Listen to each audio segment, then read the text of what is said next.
छत्रपती संभाजीनगरमध्ये लुटेरी दुल्हन प्रकरणाची मालिका थांबायचं नाव घेत नाहीये। गेल्या आठवड्यात लग्नाच्या आमिषाने पैसे लुटणाऱ्या टोळीचा पर्दाफाश झाल्याच्या घटनेनं शहर हादरलं होतं। त्यानंतर आता पुन्हा एक असा धक्कादायक प्रकार समोर आलाय। शहरातील नागरिकांमध्ये चिंतेचं वातावरण निर्माण झालंय। राजस्थानमधील एक सलून चालक कोरोना काळात पत्नीचे निधन झाल्यानं दुसरं लग्न करण्याच्या विचारात होता। याच इच्छेचा गैरफायदा घेत छत्रपती संभाजीनगर शहरातील एका टोळीनं त्याच्याशी संपर्क साधला। योग्य मुलगी सुचवण्याचे आमिष दाखवत त्याला शहरात बोलवण्यात आलं। त्यानंतर कथित नवरीकडून विश्वास संपादन करून कुटुंबापुढे लग्नाची बोलणी पक्की करण्यात आली। पीडित तरुणावर विश्वास बसावा म्हणून साधेपणाने लग्न सोहळाही उरकण्यात आला। दरम्यान टोळीने विविध कारणांनी त्यांच्याकडून 1,30,000 रुपये उकळले। मात्र लग्नानंतर काही तासातच धक्कादायक घटनाक्रम समोर आला। नवरी तिच्या एका मैत्रिणीसह मनमाड रेल्वे स्टेशन परिसरातून रात्रीतून गायब झाली। फोन स्विच ऑफ, पत्ता बदल, त्यामुळे पीडित तरुणाला फसवणूक झाल्याची खात्री पटली। त्याने तत्काळ वेदांत नगर पोलीस ठाण्यात तक्रार दाखल केली। तक्रारीनंतर झालेल्या तपासात पोलिसांनी या प्रकरणी एका महिलेला अटक देखील केलंय। मात्र मुख्य आरोपी असलेली लुटेरी दुल्हन अजूनही फरार असून तिचा पोलिसांकडून शोध घेतला जातोय। ही घटना समोर आल्यानंतर विवाहाच्या नावाने फसवणूक करणाऱ्या टोळ्या सक्रिय असल्याची भीती नागरिकांमध्ये व्यक्त होतीये।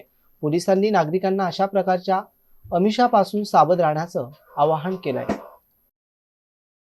आमच्याकडे दिलीप कुमार देवरामजी सेन हे वय 30 वर्ष, राहणार सिरोही पिनवाडा राजस्थान, तक्रार देण्यासाठी आले असता त्यांनी सांगितले की त्यांची ओळख जी आहे गुजरातमधील एका व्यक्तीकडून इथे महाराष्ट्रातील एका महिलेशी झाली आणि त्यांना जे आहे लग्न करण्यासाठी एक मुलगी ते दाखवणार होते, म्हणून ते राजस्थानहून महाराष्ट्रात बाबाकोंब या ठिकाणी आले असता सदरच्या महिलेनी जी आहे त्यांना ती जी मुलगी आहे तिला दाखवण्यासाठी भरतनगर वानखेडे अजंता हॉस्पिटलच्या जवळ तिकडे घेऊन गेली असता ती मुलगी आणि तिची मावशीशी ओळख करून दिली आणि सदरची मुलगी जी आहे तर या फॅमिलीला आवडली आणि मग त्यांनी जे आहे लग्न करण्याचे डन केले।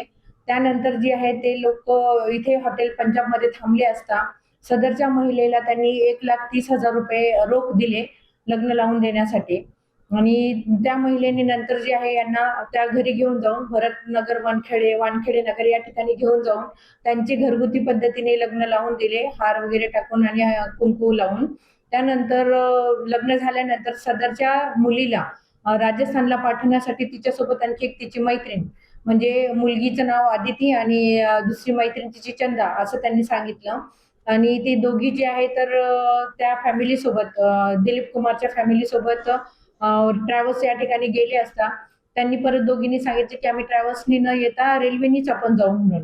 मग रेल्वे स्टेशनला ते आले, त्याच्यानंतर तिकीट काढून ते मनमाड पर्यंत गेले कारण राजस्थानला गाडी तिकडून परत चेंज करायची होती त्यांना आणि मग राजस्थानला मनमाडला पोहोचल्यानंतर 11 वाजले आणि सदरच्या मुली त्यांना म्हटले की आपण रात्रीला प्रवास न करता आपण इथेच हॉटेलमध्ये थांबू।